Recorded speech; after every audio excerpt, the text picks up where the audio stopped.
Hello বন্ধুরা, সবাই কেমন আছো? মিঠাইয়ের মিনি ব্লগ নিয়ে আবারও চলে এলাম।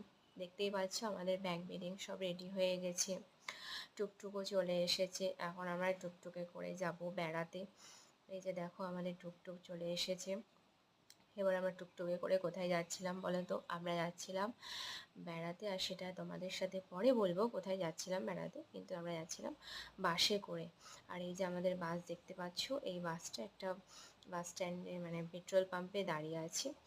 সেখানে মানে ছাড়বে বলে রেডি হচ্ছে, আর তারপর সেখান থেকে সোজা বেরিয়ে চলে আসে হল্ট করার জন্য কৃষ্ণনগরের একটা রেস্টুরেন্টে। আর এই যে দেখতে পাচ্ছ আমি আর মিঠাই একটা চেয়ারে বসে আছি। আর কৃষ্ণনগর মানেই তো সরপুরিয়া, সর ভাজা যেটা বলে। সেই যে দেখো সর ভাজা কত রাখা আছে, এবং কিছু হোক আর না হোক সর ভাজা তো টেস্ট করতেই হবে। আর তাছাড়াও বিভিন্ন মানুষের বিভিন্ন মানে ব্যাপার থাকে, যে কেউ কিছু খাবে, কেউ একটু রেস্ট করবে। অনেকক্ষণ বাসটা একভাবে চলেছে, তো চলো একটু দাঁড়িয়ে হল্ট করে নেওয়া যাক।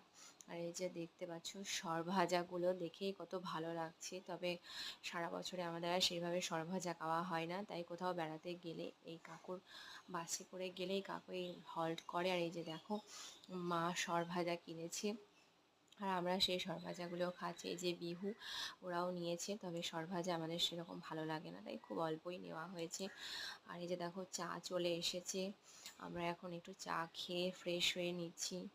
তখন রাত 2টো বেজে গেছিলো, তাই মাথাটাও ঝিমঝিম করছিল। আর সারা রাত বাসে সেইভাবে ঘুম হয় না। মিঠাইকে নিয়ে এটা বাসে করে আমার সেকেন্ড ট্রিপ। এর আগে আমি একবার গিয়েছিলাম, তখন মিঠাই ছিল 1 বছর 3 মাসের। আর এবার আমার মেয়ে বড় হয়ে গেছে, আর তাই ওকে নিয়ে আমার একটু জ্বালাও হয়েছে। ভেবেছিলাম অসুবিধা হবে না, তবে একটু অসুবিধা হচ্ছে, কারণ ওর মানে রাতের পরিবেশ যেটা খাটিয়ে ঘুমিয়ে অভ্যাস, সেটা বাসে একটু অসুবিধা হচ্ছে। তবে কোনো ব্যাপার না, আমরা ম্যানেজ করে নিচ্ছি। এই যে দেখো আমরা বাসে চেপে গেছি, আর এই যে বাসের ভিতরটা দেখো, বাস ছাড়ার সময় হয়ে গেছে। সবাই আমরা খুব খুব খুব